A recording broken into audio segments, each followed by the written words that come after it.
Hello and welcome to A Crow in Her Garden.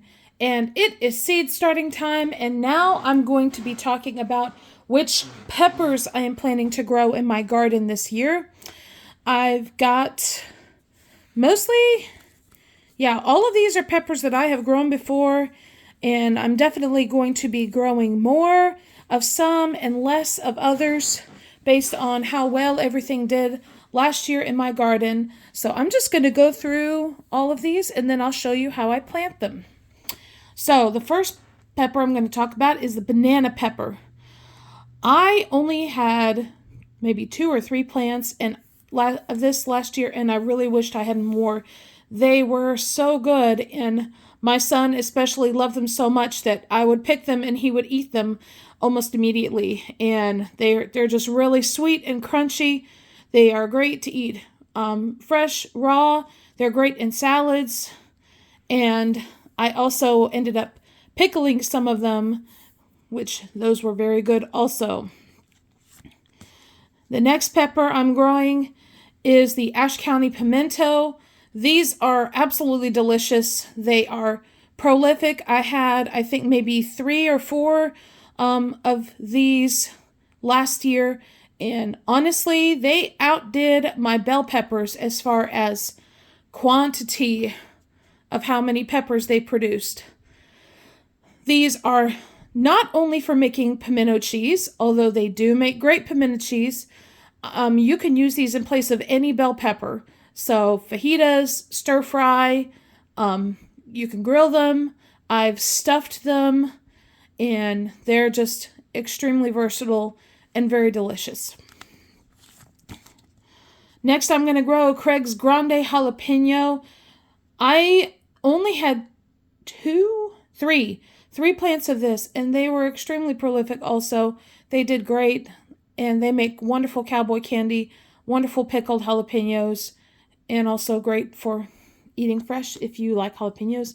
I'm kind of a wimp when it comes to spicy stuff, so I liked them better when they were cowboy candy, but I don't like a lot of heat. But that's not to say that these are any spicier than any other jalapeno. Very good. And I'm also going to grow these again, the California Wonder Bell Pepper. These are very good. I had some troubles with my plants last year. I don't know if a critter got to munching on them or something, but they did still produce lots of uniform bell peppers. But honestly, I like the Ashe County Pimento as far as production. But I do still want to grow some of these too. So, yep. And then this is by far one of my most favorite peppers, the Poblano Pepper. I could not pick these enough. I only had a handful of plants, and I got tons of Poblano peppers. I made chili rellenos, so many different applications, but my favorite thing to do with these peppers was to dice them and roast them, and then I pureed them to make a pepper paste that can be used in any Mexican food, in rice, tacos, whatever. And then I also ended up dehydrating some and grinding my own chili powder, which ups the flavor of chili or any type of stew or any Mexican dish. These were so good. So that is all the peppers I'm growing this year. And now I will show you exactly how I plant them. Very simple, very similar to growing tomatoes. I have my seed starting trays here, and I'll just get a zoom in on how I plant the seeds. I again used my dibbler and poked little indentations into the soil. So whenever you are planting seeds, as you can see, they're very tiny. Not terribly tiny though. So a good rule on how deep am I supposed to plant seeds is to plant it twice as deep as it is wide. So as you can see, this is a very tiny seed. So I'm barely going to be putting it in maybe a 1/2 of an inch, if not a 1/4 of an inch deep into the soil. And then I'm planting 2 seeds per cell because I can always separate the seedlings when they pop up and they get that first set of true leaves.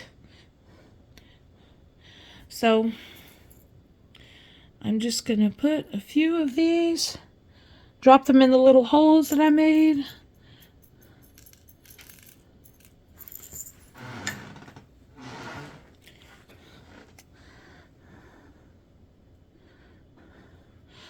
When you put them in the holes, if they don't immediately drop down into the hole, I just can get a toothpick, or sometimes I can use my dibbler or the end of a pencil, just kind of push that seed down into that hole.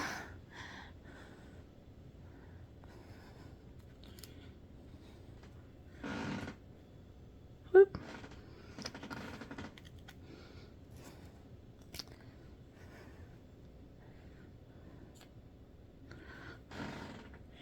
Got one more spot to put them. Okay. And like that seed right there that's just kind of poking up, I just kind of push it down in there. Just push them down into that soil so they're covered.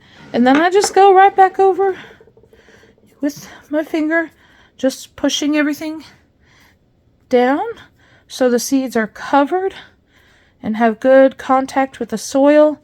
Again, I watered this seed starting mix, and I watered it pretty good, so it is very moist. I may water it again just a little bit just to make sure that it has plenty of moisture. And that is it. That is all I do on the peppers. For all of them, I plant them exactly like this. Now, peppers do take quite a while to germinate, about 2 weeks. Having a heat mat definitely helps speed that germination. I've had them sprout as early as 10 days on some of them when you use a heat mat. Now, once your seeds have germinated, there is no more need for the heat mat. The seeds do not need to have continuously warm soil once they have sprouted, as long as you're growing indoors. And that is that. You definitely want to start peppers and tomatoes inside, depending on where you live. Peppers especially do not like to get below 55 degrees. So I will usually end up waiting until well into May until I see that the average lows are ideally in the 60s, maybe the upper 50s. That's the lowest you want your temps to be, because if peppers get cold, they get stunted, and then they don't do as well. So don't get in a rush planting these out, especially if you live in more of the northern states. But I live kind of mid-range in zone 8. Thank you so much, my friends, for watching. I'm so excited. As soon as these seeds sprout, I will post a video on exactly how many days it took for them to sprout. And yes, you can just follow along with me. Thank you so much for watching. Have a wonderful day.